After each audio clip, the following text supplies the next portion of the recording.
Assalamu alaikum, tudo bom? Eu sou Brisa Sócio e esse é mais um vídeo Momento Leitura.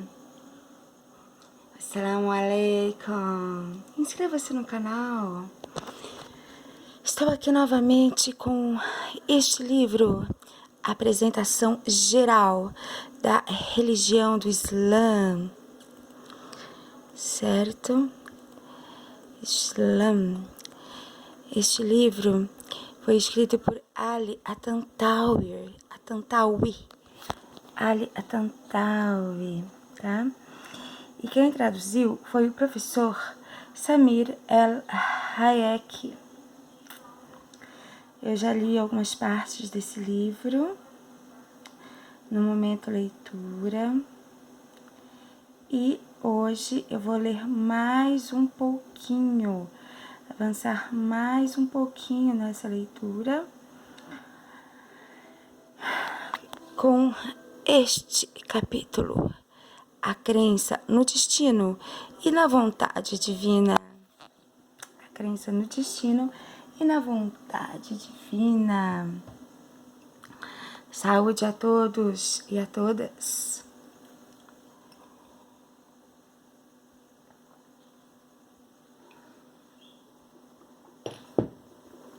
Então vamos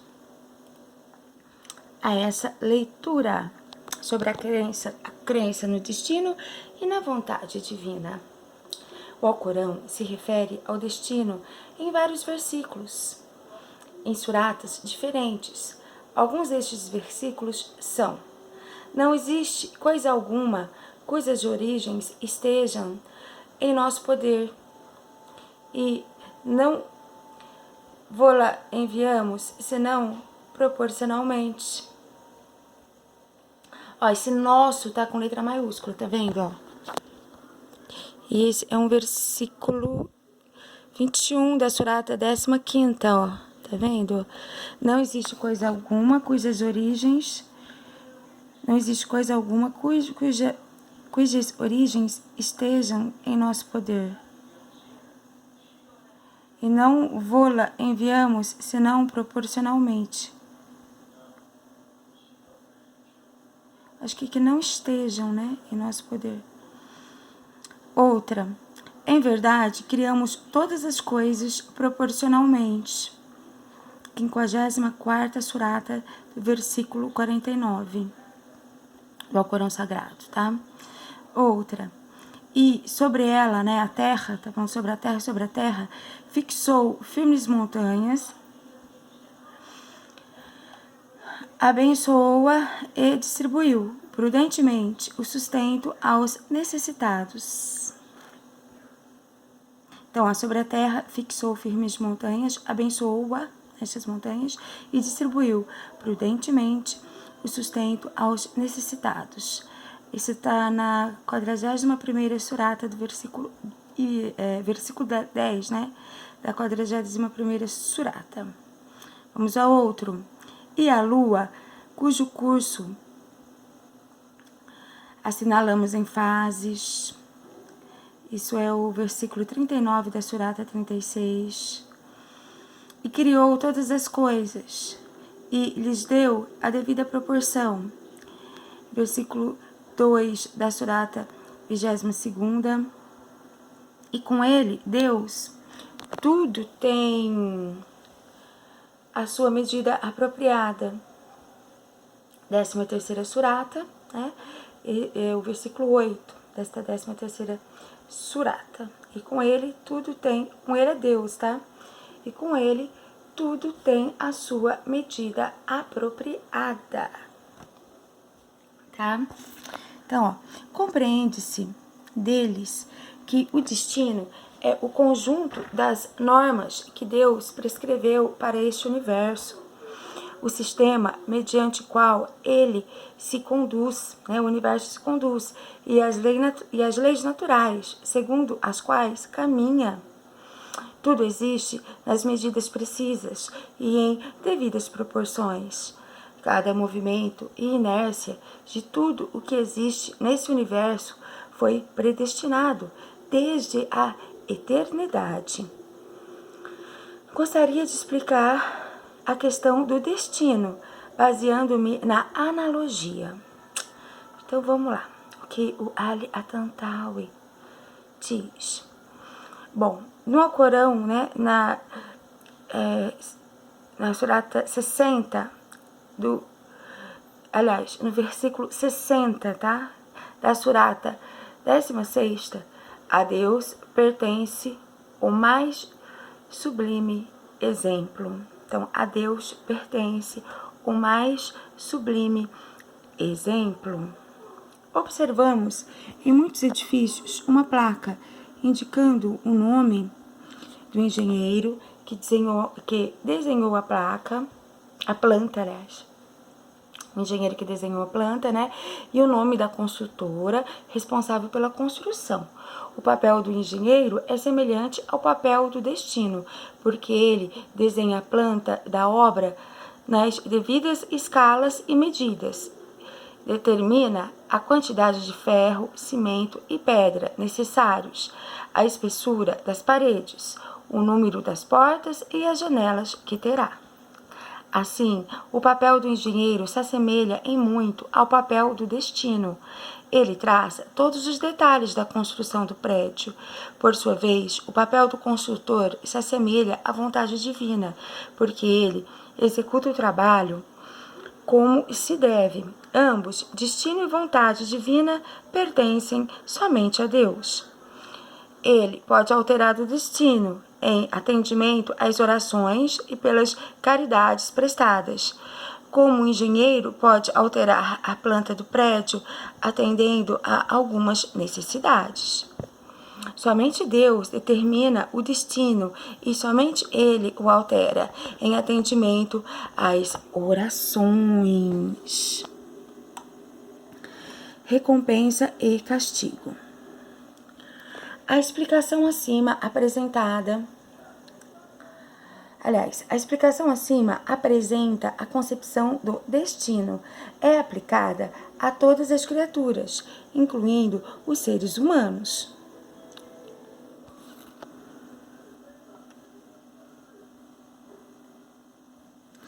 Entre as criações de Deus está o homem, e é aqui que surge um problema por causa do qual se entrou em discussão e por causa do qual abundam os litígios, a questão da recompensa e do castigo.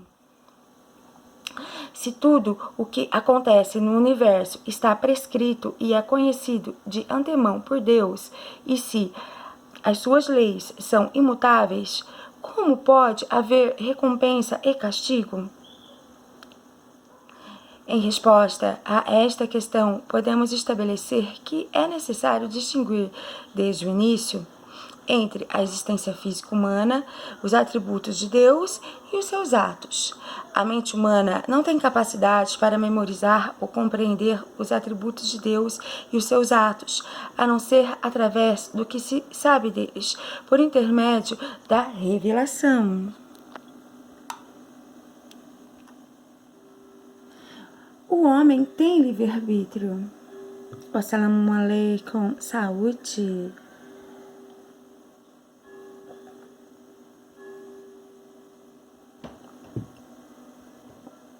O homem tem livre-arbítrio. Falarei agora da situação presente e visível, depois falarei dos textos alcorânicos. A realidade é que o homem tem liberdade, tem uma razão com a qual julga os assuntos materiais e distingue entre o bem e o mal, entre a virtude e a imperfeição. Além disso, tem a vontade pela qual pode fazer o bem ou o mal.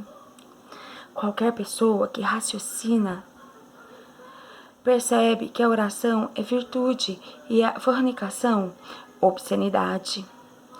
Quando sai da sua casa, pode virar à direita para ir à mesquita e rezar, ou virar à esquerda para ir aos prostíbulos e fornicar. Acaso alguém põe isso em dúvida? Se a minha mão está sã, ou seja, não tem ferimentos nem paralisia, posso levantá-la. Acaso há alguém que diga que eu não posso levantar a mão? Se posso levantar a mão para dar um dinar a um pobre ou para golpear um inocente com um pau, isto é igual àquilo? Acaso dar ao pobre não é uma boa obra que merece, não é uma boa obra que merece uma recompensa, né? Claro que sim. E golpear o inocente não é uma má obra que merece um castigo?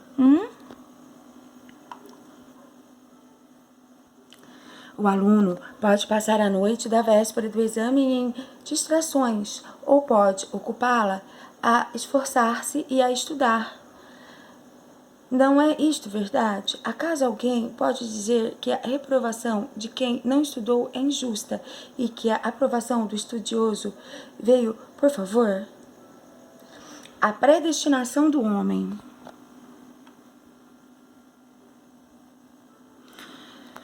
Eu posso mover as mãos com a minha vontade, pois Deus submeteu os meus músculos a mim. Porém, não posso reger os músculos do meu coração, nem do meu estômago.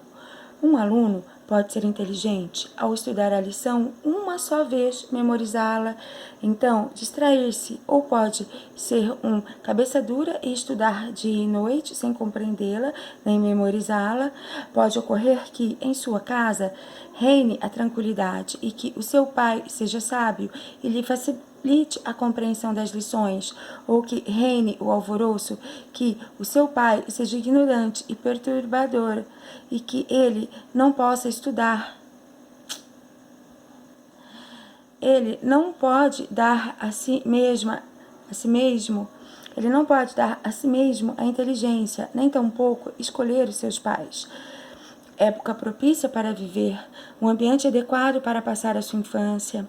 Todas essas questões estão fora do alcance do homem, que não tem competência em relação a elas, como também o poder de ter um nariz mais belo ou uma estatura mais alta, pois todos estes aspectos são predestinados.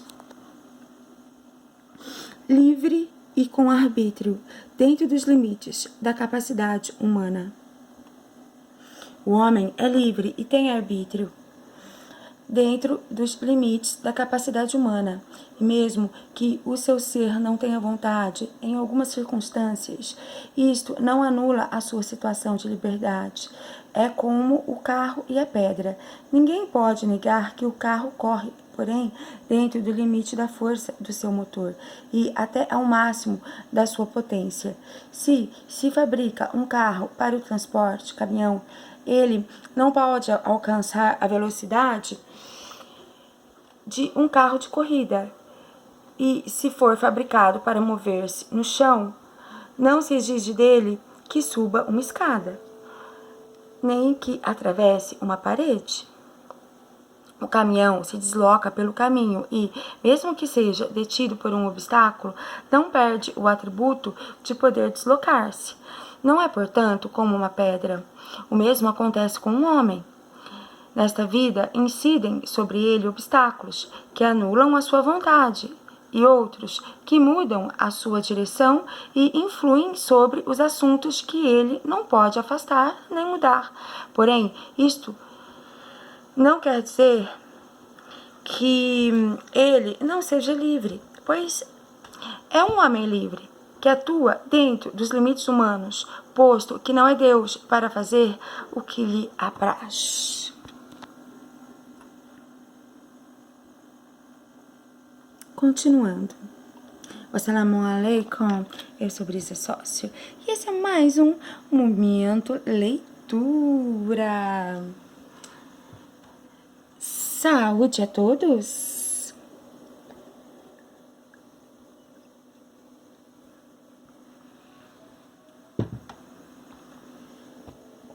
Continuando, a recompensa e o castigo estão vinculados à liberdade.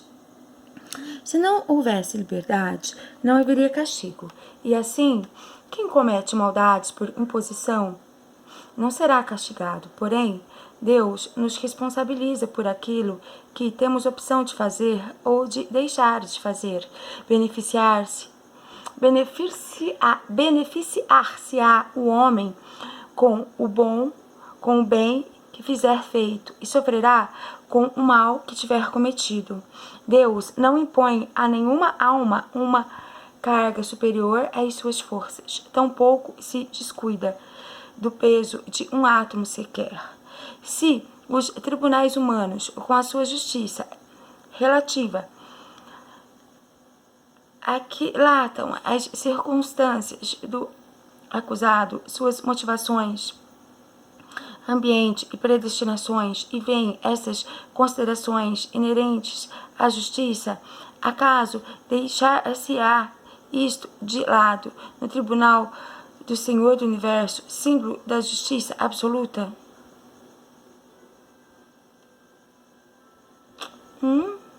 Mesmo que um juiz seja bondoso, tal, com alguém que realmente merece um castigo, será que na justiça absoluta, né, de Deus,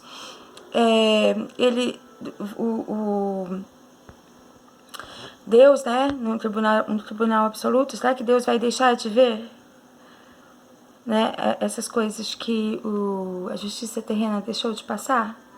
Acaso ele castigará um culpado criado por pais depravados e em um ambiente corrupto que viveu uma infância descuidada e abandonada, com um castigo igual ao de quem cometeu o mesmo erro, porém cresceu em melhor ambiente e foi educado por melhores pais? Então Deus vê tudo, até isso. Tá? Parâmetros da justiça. Continuando, certamente a maioria dos escolásticos cometeu um grande erro quando aplicou a Deus os parâmetros da justiça humana. Dei-me conta desta realidade por um acontecimento que me sucedeu e que narrarei agora, por ser exemplificado, mesmo que este livro não seja o local ideal para relatá-lo. Vamos ver. Em 1931, eu dava aula em uma escola primária de Damasco. Estava em plena juventude, tá? O Alia Tantawi. Muito dogmático, presunçoso, forte e enfático em meus argumentos. Surgiram em mim dúvidas sobre a questão do destino. Perguntava sobre isso aos ulemás, porém não encontrava neles respostas satisfatórias. A presunção me impeliu a argumentar violentamente com eles, a ponto de perturbar a sua paz mental. Percebi com esta atitude até que um dia... permaneci, tá? Então ele permaneceu, Ali, né, Tantawi, com essa atitude, tá, de argumentar violentamente com os alemães sobre o destino. E até que um dia, no colégio, quando tentava educar um aluno, castigando-o com a palmatória, naqueles tempos este procedimento era comum, tá? Ele proferiu impropérios e insultos e se pôs a gritar, dizendo: "Você é injusto, é iníquo." E acreditem, leitores, que ao ouvir isso, a palmatória caiu da minha mão e me esqueci da criança e do colégio. Acendeu-se em mim uma luz resplandecente e eu disse a mim mesmo: o aluno acha o seu castigo injusto e eu o acho justo, sendo o mesmo fato. Se fosse denunciar-me à sua família, lhe diriam: não é injusto. Ele é justo, pois lhe bate para o seu bem. Então, se o aluno não tem o direito de aplicar os seus parâmetros imperfeitos à justiça do mestre, como poderei aplicar os meus parâmetros humanos de justiça a Deus? Não é possível que o fato que eu acho injusto seja a justiça por excelência.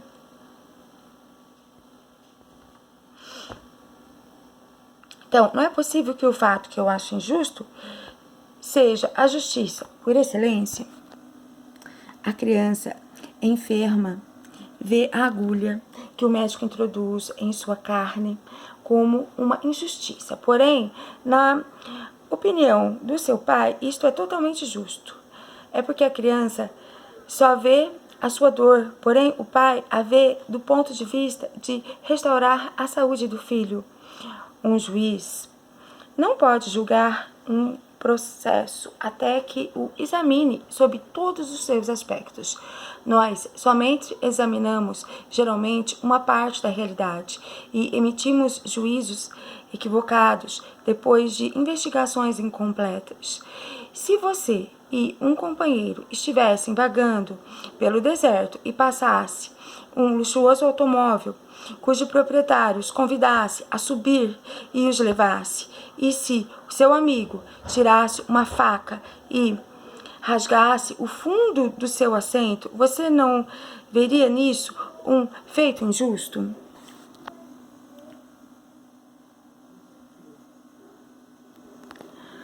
Seria uma injustiça, sem dúvida.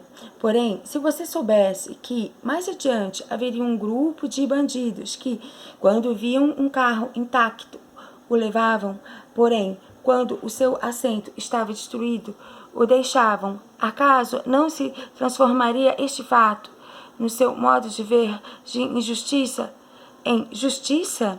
Além do mais, o proprietário do carro, se soubesse de tal realidade, rasgaria ele próprio o assento, porque preferiria conservar o carro, mesmo com o assento rasgado, a que o levassem intacto.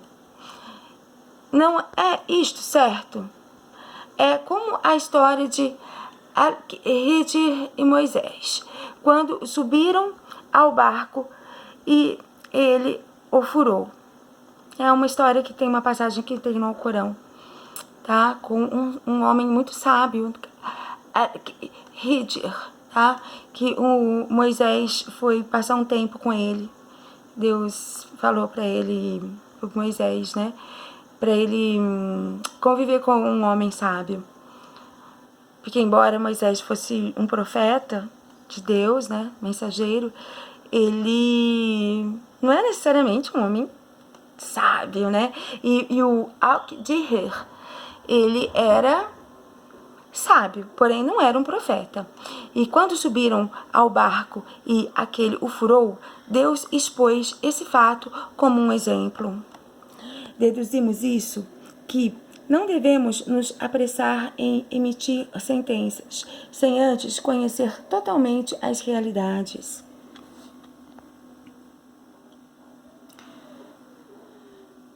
Com os textos alcorânicos. Quem que tá aqui? Quem que tá aqui no escuro? Hein? Tem um gatinho aqui. Vem cá.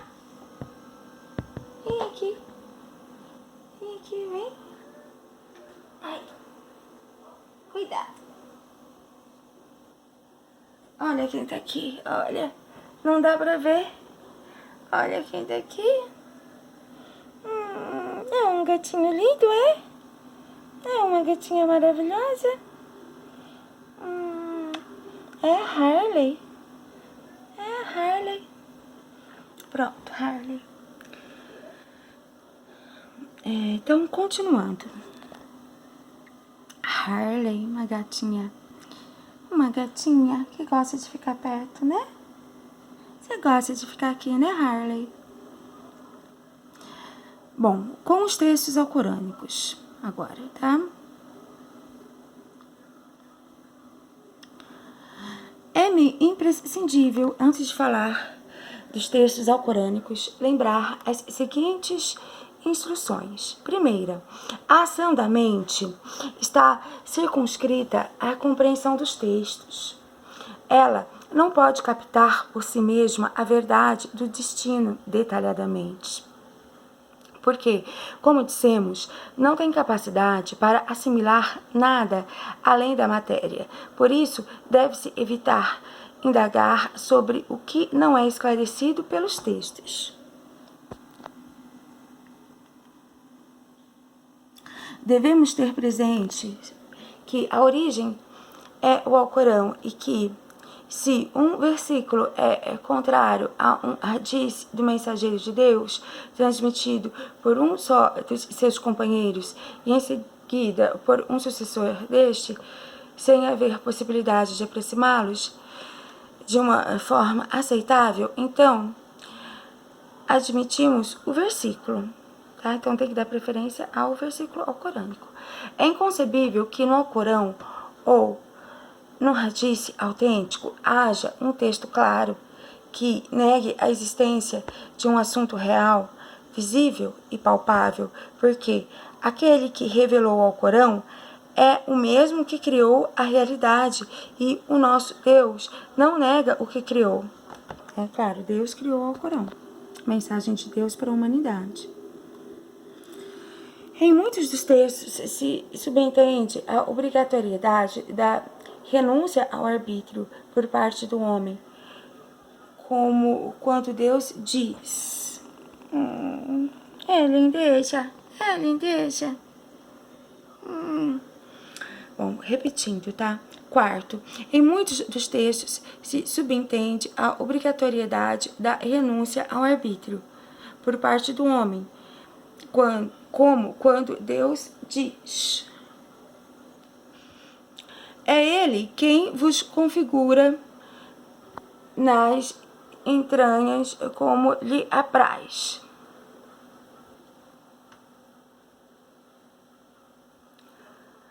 Então, ó, é Ele quem vos configura nas entranhas como lhe apraz. O versículo 6 da terceira surata. Assim, pois, o recém-nascido, as entranhas, né? O recém-nascido que se configurou menina não tem faculdade para converter-se em menino, nem o negro pode converter a sua cor em branco. Deus diz: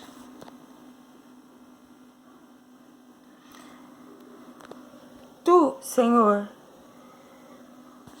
aliás, tu não, desculpa, Deus diz, teu Senhor criou, aliás, Deus diz, de novo, teu Senhor cria e escolhe da maneira que melhor lhe apraz, ao passo que eles não têm faculdade de escolha. Então, é o 78º versículo da 28ª surata. Então, há alguns versículos que se referem a eventos globais que estão fora da capacidade humana. Deus diz: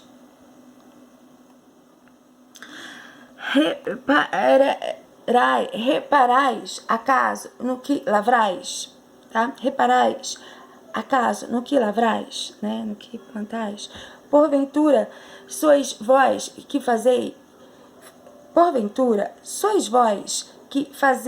germinar, de novo, tá? Reparais acaso no que lavrais? Porventura sois vós que fazer germinar, ou somos nós nós o germinador? Nós somos os anjos e Deus, tá? Se quiséssemos convertê-lo, íamos em feno.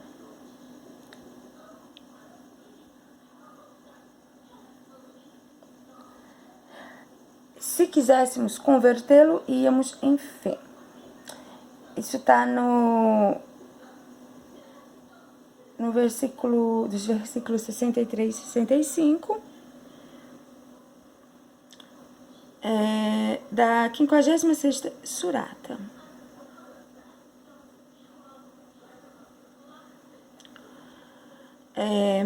E diz também: se Deus te infligir um mal, ninguém além dele, né, além de Deus, poderá removê-lo. Então tá no versículo 17 da 6ª surata. O que indicam é o que indicam as circunstâncias conducentes à virtude ou à maldade, sobre as quais o homem não intervém, como Deus diz, pela alma e por quem a aperfeiçoou, e lhe inspirou a sua malícia e a sua piedade. Está no versículo 7 e 8 da 91ª Surata.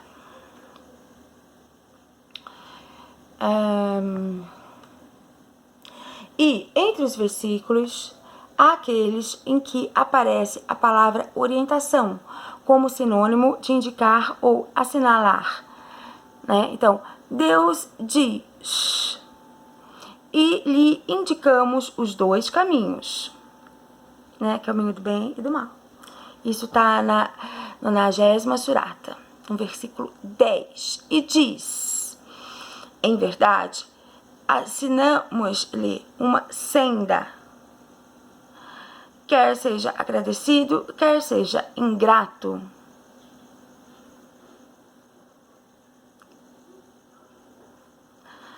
Então, é a senda reta, no caso, né? Que tá no Alcorão, tá mostrando a senda reta. Isso é o versículo terceiro da 76ª Surata. O que a mim me parece é que a maioria desses textos assinala as questões que influem em parte no homem, tanto na sua virtude como na sua imperfeição, mas que não são obra da sua vontade. Anteriormente, eu dizia que Deus não se responsabiliza por eles. É inconcebível que Deus tenha predeterminado para os seus servos algo que não podem evitar e que depois os castigue por isso. Certo? Então, algo que ele não pode evitar, né? Estes versículos têm sido um campo de batalha para os seguidores de várias seitas duvidosas. Eles confundem os significados desses textos e os empregam mal.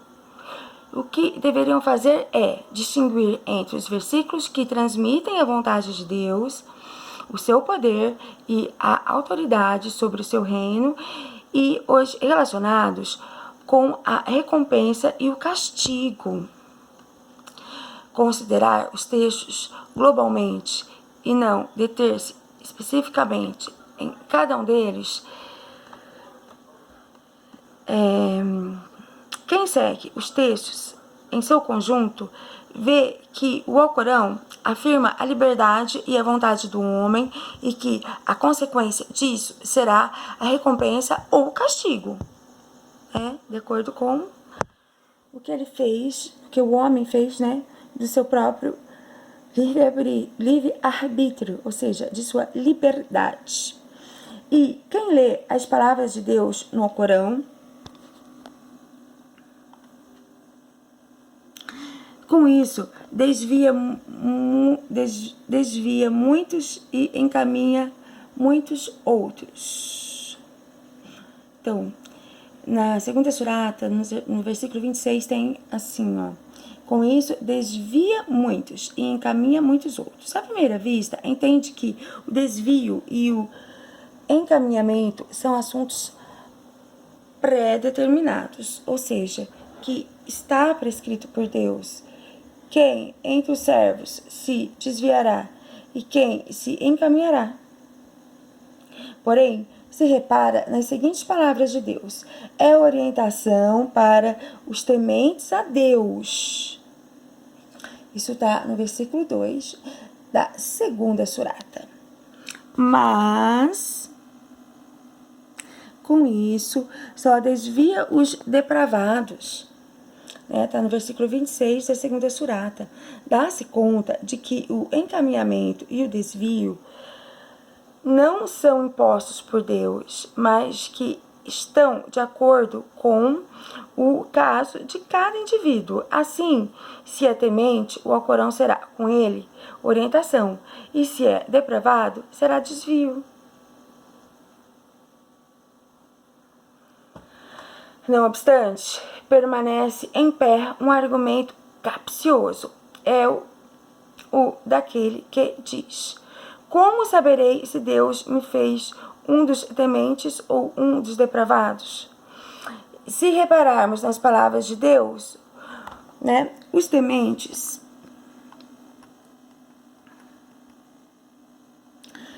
que creem no desconhecido, observam a oração e praticam a caridade com aquilo com que os agraciamos. Então, é a segunda surata do versículo 3º.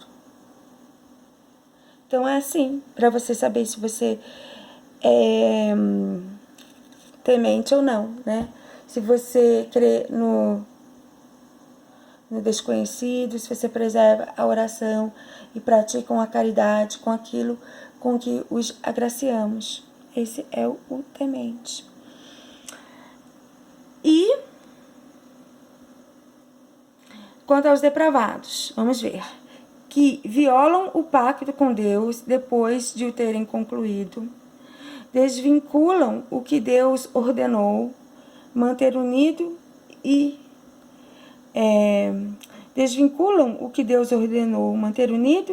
corrompem na terra. Então, esses são os depravados.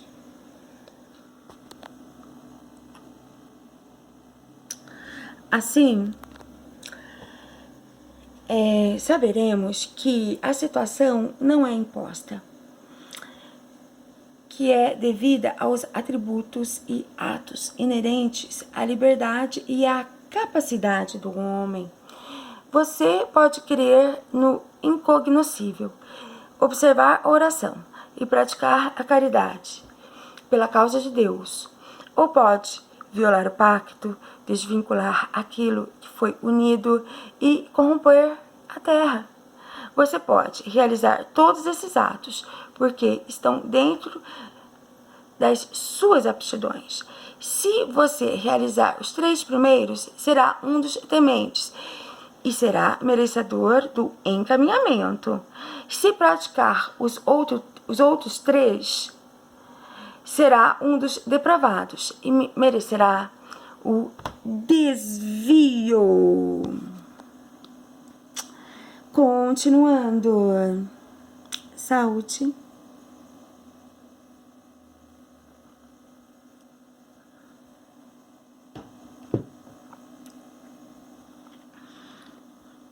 Assalamu alaikum. Eu sou Brisa Sócio e esse é mais um Momento Leitura. Give me your like, please.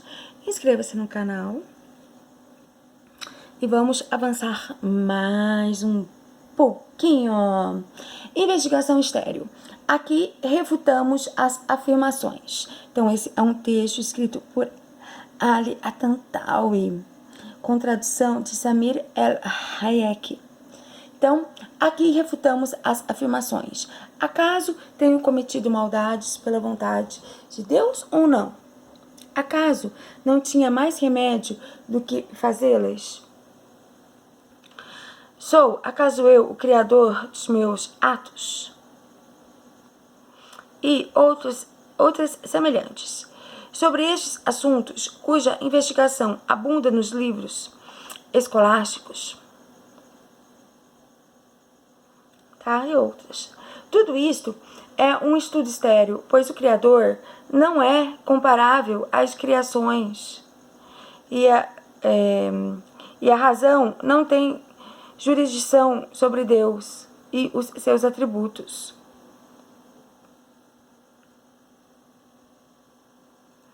Então, Deus não é questionado pelo que faz. No entanto, Ele nos perguntará sobre os nossos atos. Deus é justo. Não há dúvidas sobre a sua justiça, né? Sobre a justiça de Deus. Vale-nos mais reparar em nós mesmos, saber utilizar os nossos cérebros, procurar dirigir a nossa vontade para o bem e deixar as investigações relacionadas com Deus, das quais não falaram nem se ocuparam os sucessores do profeta.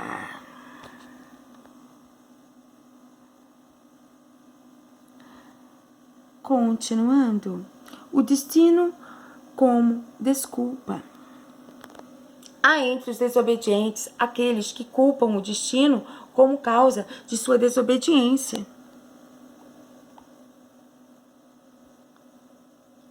Só vamos ler aqui esse trechinho novamente, ó. Deus não é questionado pelo que faz, no entanto, Deus, nos perguntará sobre os nossos atos. Deus é justo. Não há dúvida sobre a sua justiça.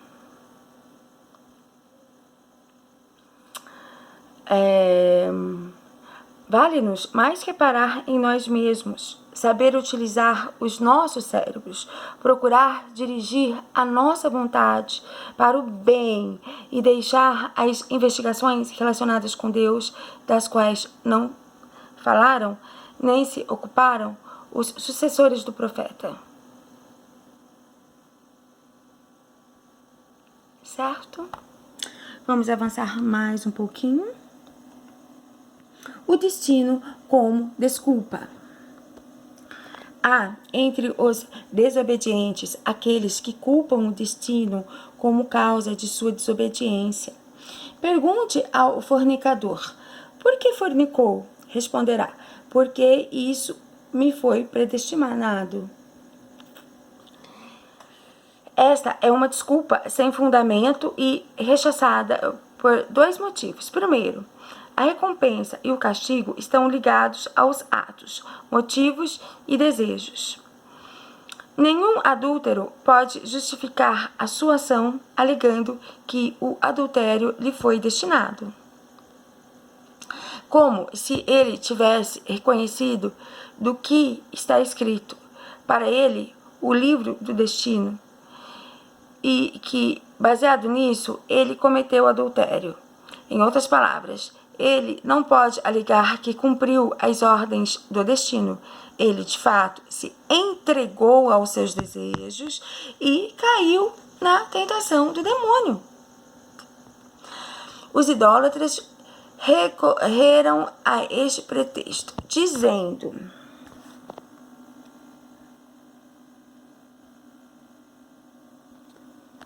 se Deus quisesse, nem nós, nem nossos pais nunca teríamos idolatrado. Se Deus quisesse, nem nós, nem nossos pais nunca teríamos idolatrado. Idolatrar é adorar outros deuses, né? Porém, Deus lhes replicou, dizendo: tereis acaso algum argumento a nos expor? Está no versículo 148 da sexta surata. Tá? Ou seja, em que se baseiam para dizer, antes de vocês se tornarem idólatras, que a idolatria estava predestinada para vocês? Acaso vocês optaram pela fé e descobriram que lhes tinham sido vedada? Se aqueles que culpa o destino fosse sincero, comprazer-se-ia quando Deus lhe predestinou a pobreza, a enfermidade, a fome, a perda do ente querido e a perda de sua fortuna. Porém, o que se vê é que ele não aceita e que lhe foi predestinado, nem se conforma com isso, né? Quando a coisa não causa prazer. Ao contrário, faz tudo para juntar dinheiro, se afastar da enfermidade, da fome e sofre quando perde o ente querido ou quando perde a sua fortuna. Então, Porque utiliza todas as suas forças e os seus sentimentos para alcançar o prazer e lutar contra a dor, né? Nesta vida, e não utiliza a sua razão para reprimir o seu desejo e privar o seu ego daquilo que lhe foi vedado, para o qual se inclina, mesmo sabendo que a consequência é o tormento.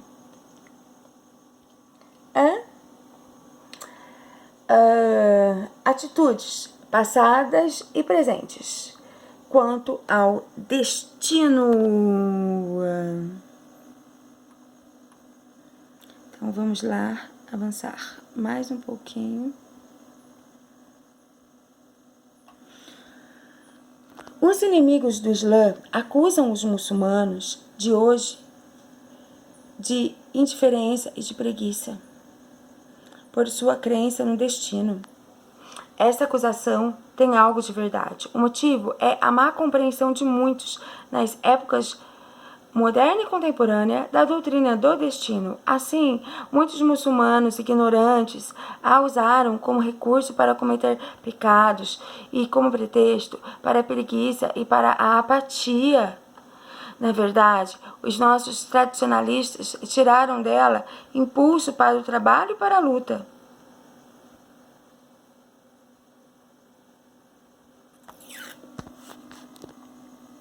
Certo? Lemos que a graça de Deus está repartida. O que é para ti, te virá, apesar da tua debilidade. E não alcançarás a parte dos outros, apesar da tua força. Parte das pessoas creu que isso significava ter de deixar de procurar e de deixar de trabalhar.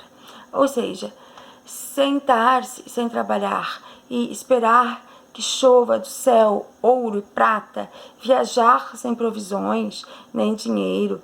E os tradicionalistas leram isto e compreenderam que o que deviam fazer era trabalhar o máximo possível, esforçar-se para ganhar dinheiro por meios lícitos, com toda a sua capacidade, e uma vez cumprido isso, sentir-se satisfeitos com o que lhes viesse e não queixar-se do seu Senhor, nem ser invejoso em relação aos ganhos dos seus irmãos superiores aos deles, nem ser arrogantes por sua opulência ou ficar tristes por sua pobreza.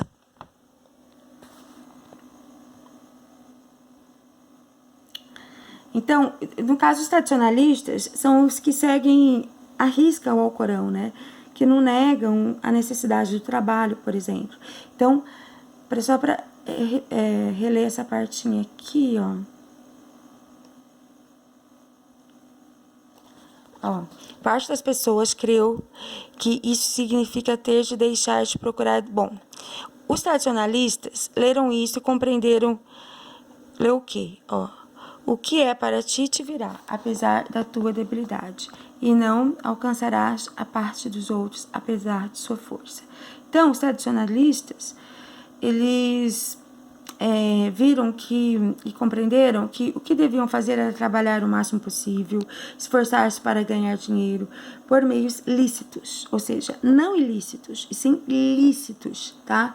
Ou seja, legais, com toda a sua capacidade. E, uma vez cumprido isso, sentir-se satisfeitos com o que lhes viesse e não queixar-se do seu Senhor, nem ser invejoso em relação aos ganhos dos seus irmãos superiores aos deles, e nem ser arrogantes por sua opulência ou ficar tristes por sua pobreza.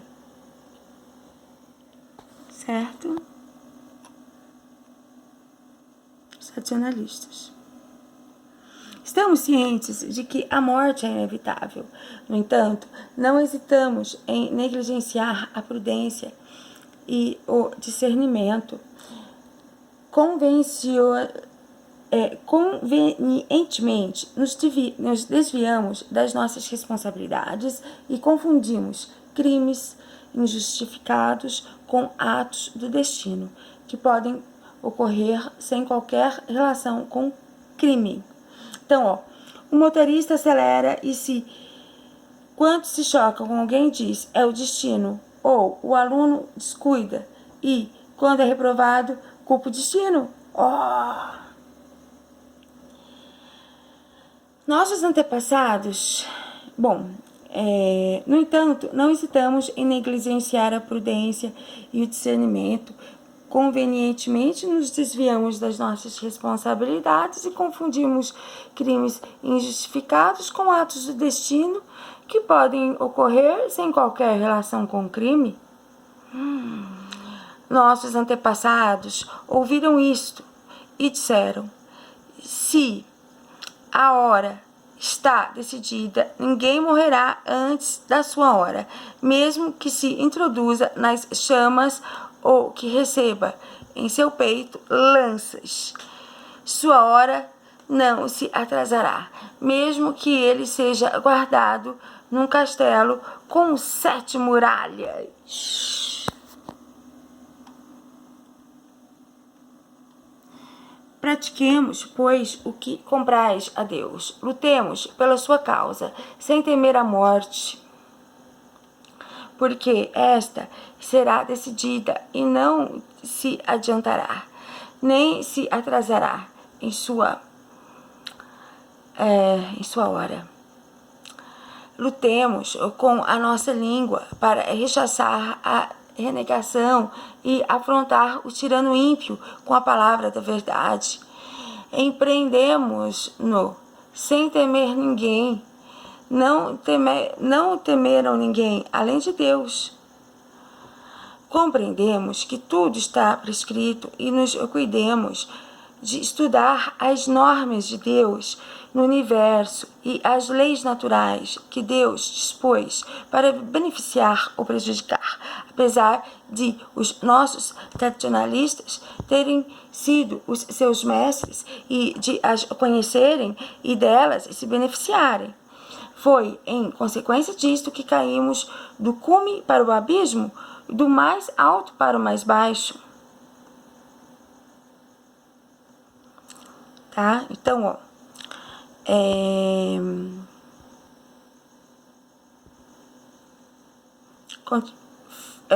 compreendemos que tudo está prescrito e nos descuidamos de estudar as normas de Deus no universo e as leis naturais que Deus dispôs para beneficiar ou prejudicar, apesar de os nossos tradicionalistas terem sido seus mestres e de as conhecerem e delas se